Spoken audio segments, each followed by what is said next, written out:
Fatalo fatu le malai fo mai o le tunu le nei tao aftai le tua la na tau singa lo foi lo tau soi fu mo le tatu wola o tatu o li mai le manuia le nei so fo o le tatu tapo ia tu le tua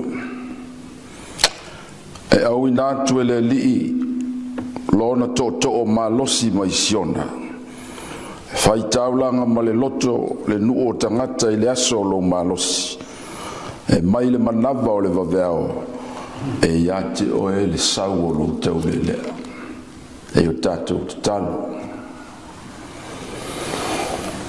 matou atu iau luma le atua silisili e se le nei taeao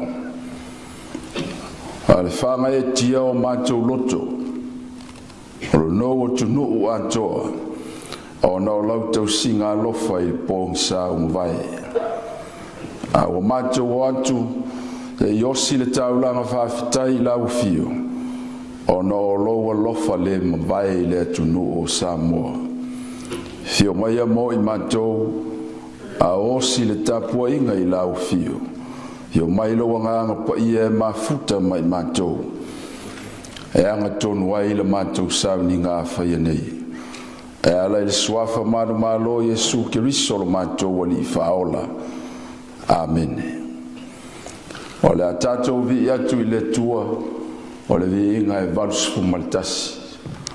fumaltasi le pese o le atato pese ai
wina o le tuspaia. O le tuspaitau pipilia mai ni tena i fou. O le tusi ala apostolo o Paulo e le kalesia e Korinito.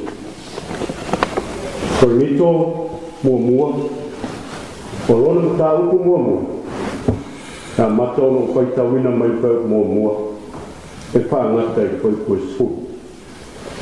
Korinito mua mata uku mua na mata ono faitawina mai le whai upo mua e whaangata mai whai upo sfu.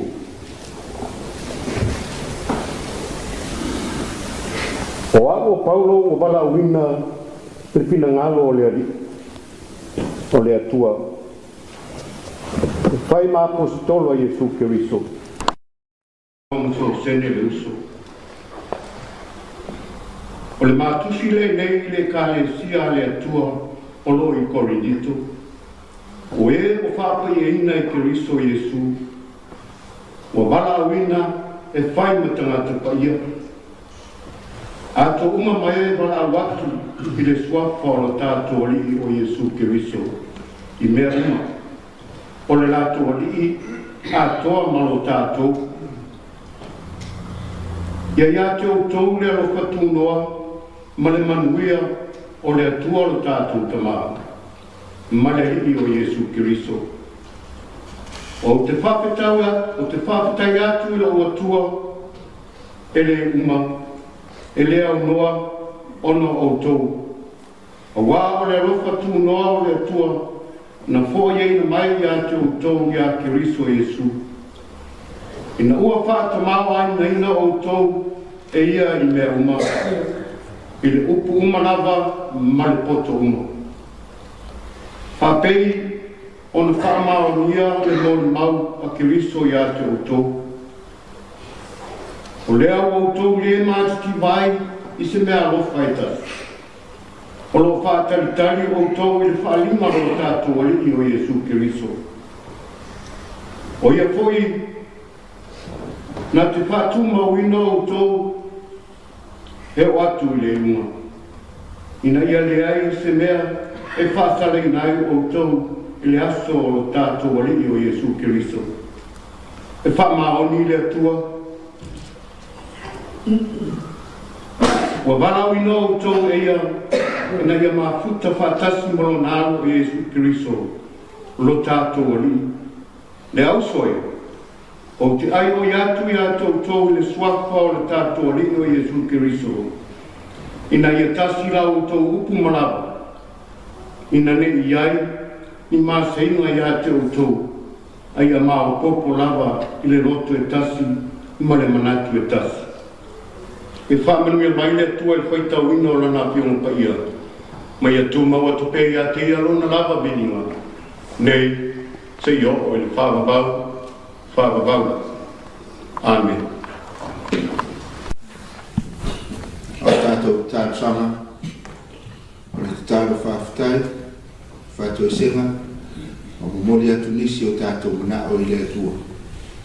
Tātou wifo ma tātou i le atua. Le atua silisile e se lo mātou ta maa whaavavau.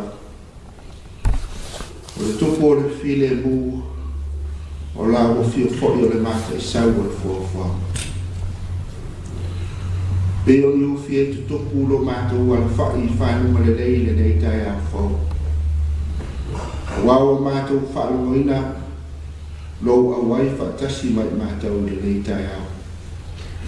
Whaatai la o fio o tōna i atu le mālo longa o lau whanau. Sao mātou mo moe, a whaangalo i lau fio. Tai o ni o mātou wala whai i o mui. O no logo lofa turi doa i ate i mātou.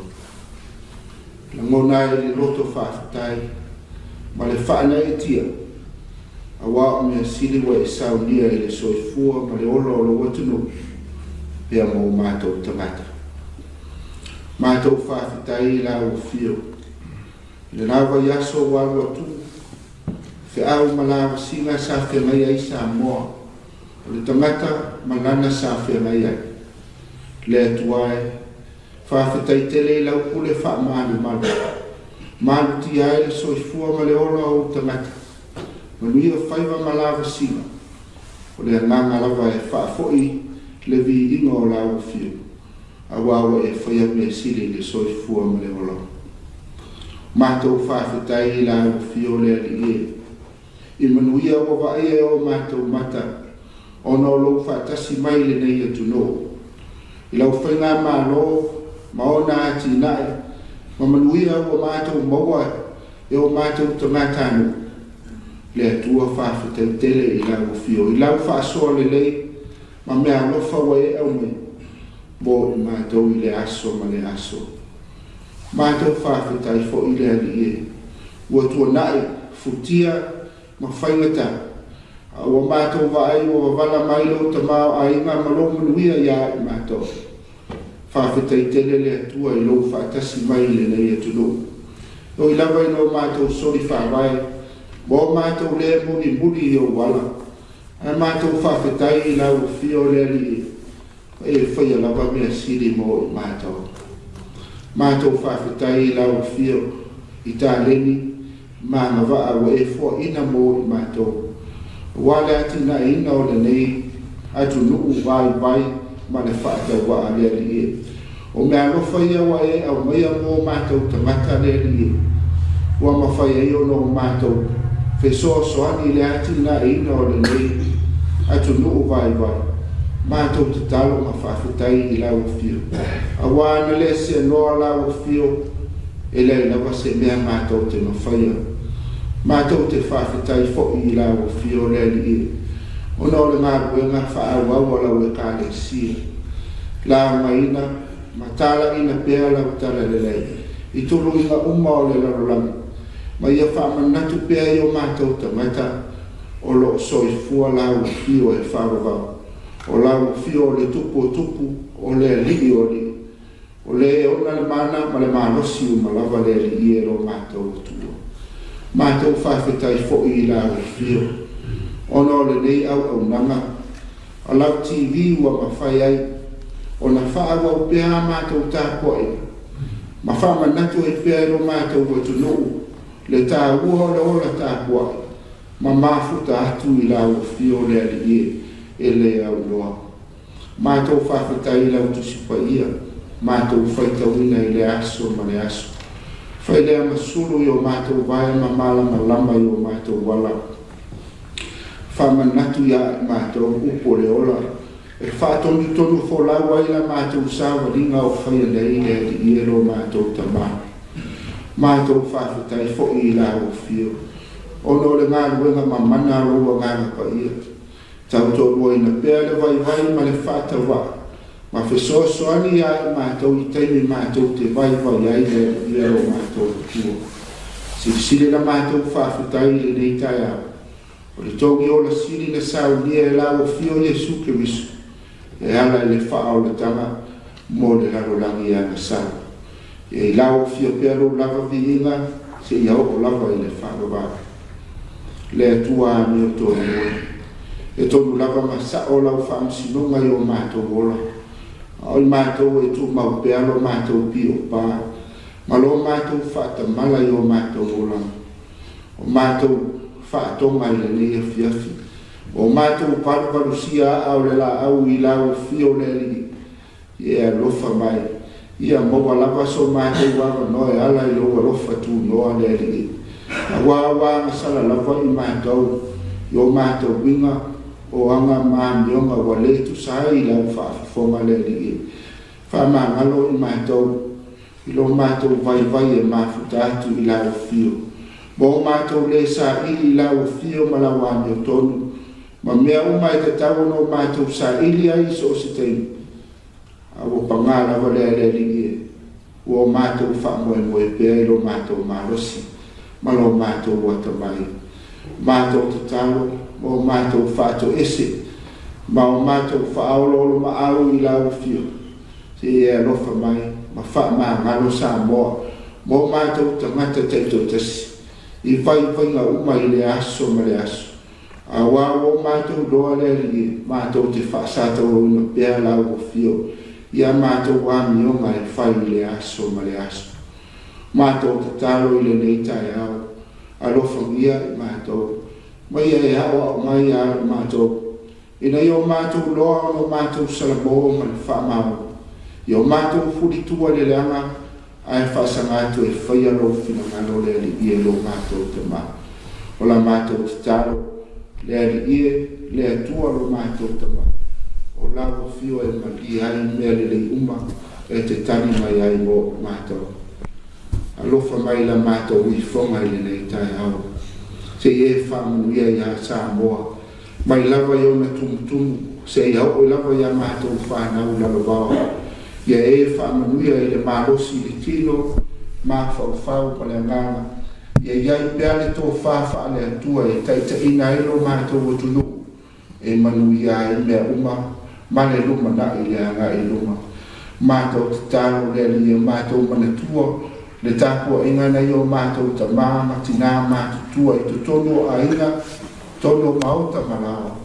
Ia whapena na o i eila o whamanuianga. Ma lau whaamaro longa i ngase, ma ti ngā o lātou tino o whenga ia.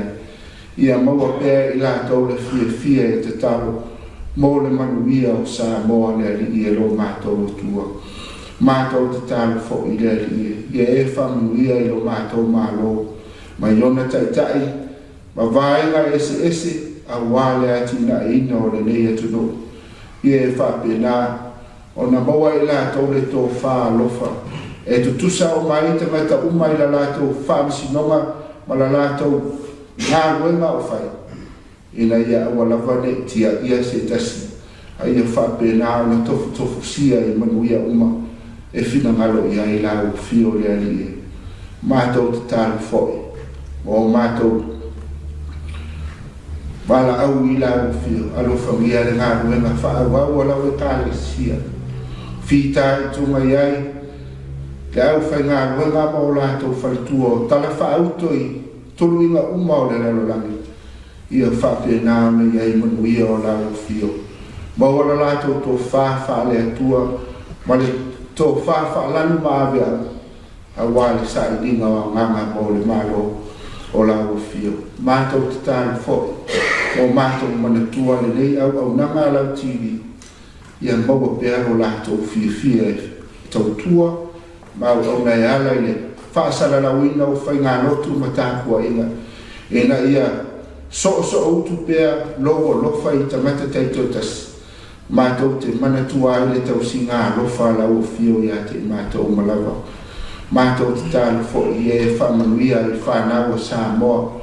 Whea ngai ma ta alonga, whea ngai ma lawa singa ese, ia whaamamano o awanga le lei o lātou whaiwale ali e manuia e mea uma. Ma ia o lātou manatua o lokso i fualawa lau o fio. O le whaamamano ma manuia e mea uma le ali e lo mātou o tua. Mātou manatua fo i whanau a onga le lei e tunu. O i lātou o le lumanai e manuia e Samoa i le lumanai. Ia e whapena una e whamanuia. Ia se saa ia i lātou le poto, e o lātou manatua o le poto, e a mata i le matau i lau fiole ali i ero mātou tama. Mātou tālo ia, mātou. Se teimi o mātou whaalongolongo i lo whetala i mai ale lau auna, o filifilia i le neitaia, i o mātou whaalongolongo ma le tutoa. Fisosoani lau fioi na i le leila mātou whaalongo. Ma yo mātou loa winga moni o fio mapai e ala i o mafuta mai a mātou. Mātou te talo lea i e whaatasi ma te talo lea o e le roto ma le mafau fau le tamata lapa i e. Nātu lau fio i whai o pe iai lo fio ngani. Ai le o mātou roto. Wala atu le suafa mamalo Yesu ke wiso la mātou te talo. Amen.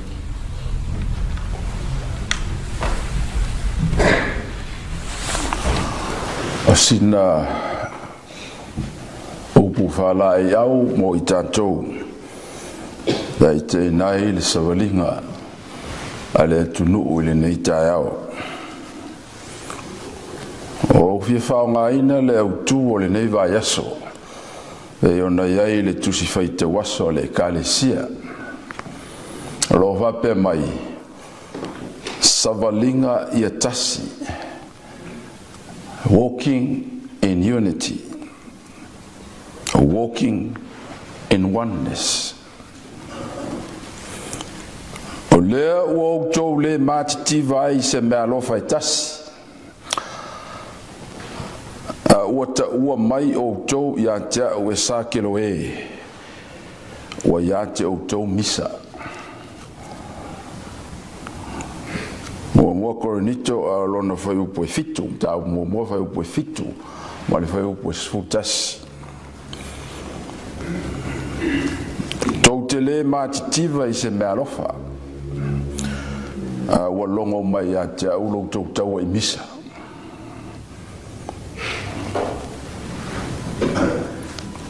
E tamao a inga i mea alofa. Tele taleni. Ma le masino le ano mea wa umai e le tua e. Fatumu wai le olanga. Mea o le tino ma mea fa le nganga. Ai fe ai nai. Le ata le nao le kale sia i Korinito. Le o ta ua le tusil le Paulo. Le manaia. E se senga male mo le meo le ainga hoi lea. Fai pasi, fai taxi, fai lori. Ai tuai ana misa ele iao. La sfulu el po la ia vau. Mele na le tupu le ne kalesia Korinito. A le kalesia le. Le o masania un ta tomu i mea lofa e sese o le la le nganga. Ma mea lofa o le tino. Ale mele o tupu le kalesia, o fai kengi. O fai kengi. Fai ele tala nga fai tutonu o le kalesia le li. Nga fa o Paulo, sa Paulo. Nga fa o Peteu, sa ke fa. Nga fa o Apolo, sa Apolo, ma sa ke riso. Wa fa lo asfasi mea al tangata ia. Ale kalesia ke riso. E vai le popoi. Le mea ua fai tangata. Ua fai ele mu ngā whāro i tutonu o le kalesia. Tau tia le mea ua fai. This is the church of Jesus. It belongs to Jesus. Le ua mata ona fai tangata as if it's their own. What a shame. Fai ele sue ngā lanu i le tino ke visu. Alea lau fai mai le apostolo. Alfesidi. Oi Paulo. Oi Paulo. A oi Apolo. A oi Peteu. Ae na malingi se fasi toto si o matou. E fao laisis. Na fasa tauro si o matou. Korinito na fasa tau si o matou. Wa lai ono tau muli fa pea, ma o tau le mafau fau fe falo ai o le kalesia ke bisu. Ma leo le apostolo Korinito.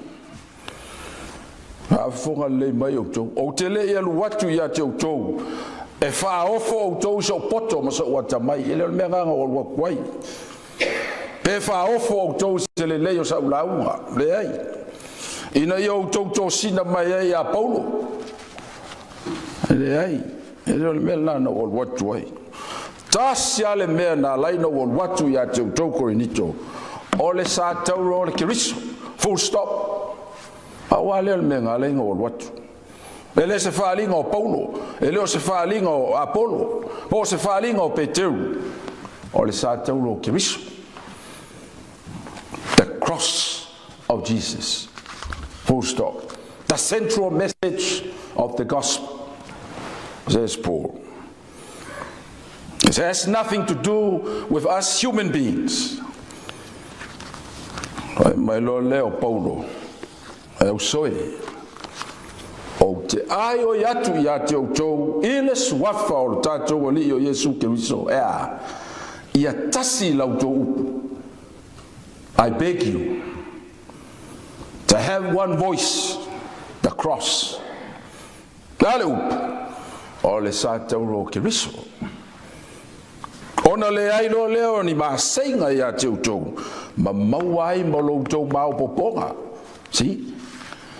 Well, as long as we have one word and one message, le message ma le upo le tala le lei o no tau sava vali loa lea le tasi ma le whea fani.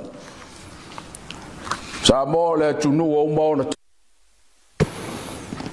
maona ta oto na whawai e le whangota sango le ngole ai seisi. Fautuanga le tala le lei le nei tae ao le usoe. Lau savalinga i tasi. Lau savalinga i tasi.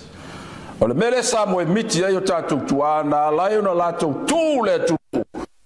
I le tala le lei a Yesu Keriso ma lātou talia ia. Ia tasi, na lai whātūn ma lo tūto tasi. E whāwai le tua, ma le sa tauro o le Keriso manu malo. Le upu le tasi le mana o ai o tātou matua. Tasi ai le tātou savalinga. E fia tau sanga e o iai le malo sa mo. Ma popo am whārwhani. Mai le tua sivi e o le alititai, ua mai o io na ta oto upo le tunu. Tele le ata mai, lo loto le tofa, ai tau tuana mao e Samoa. E ngā o le ka ape ale me o iai. E au noa ma le sa tauro ke riso.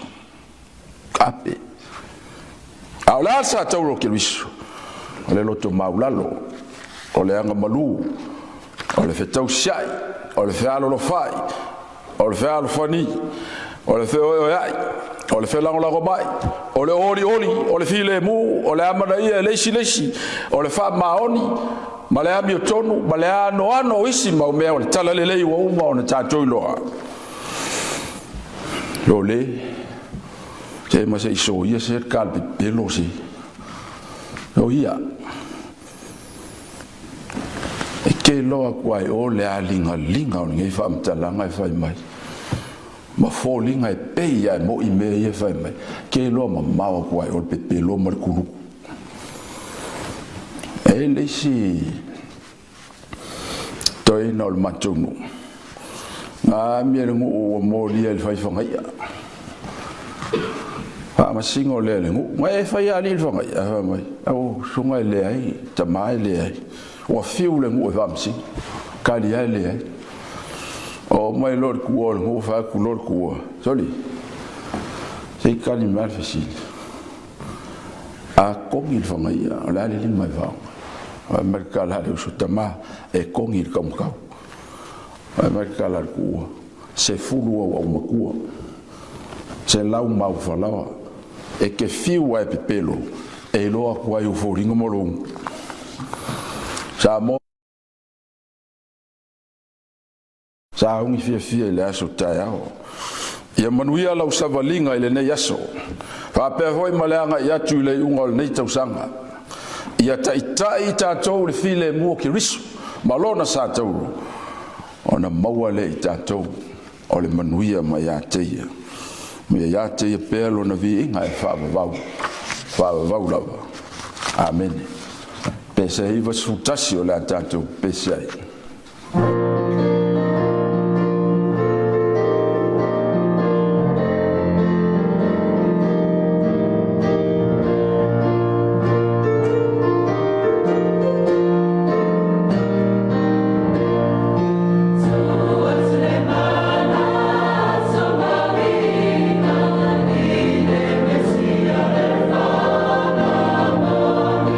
La la la la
talo whaamanuia.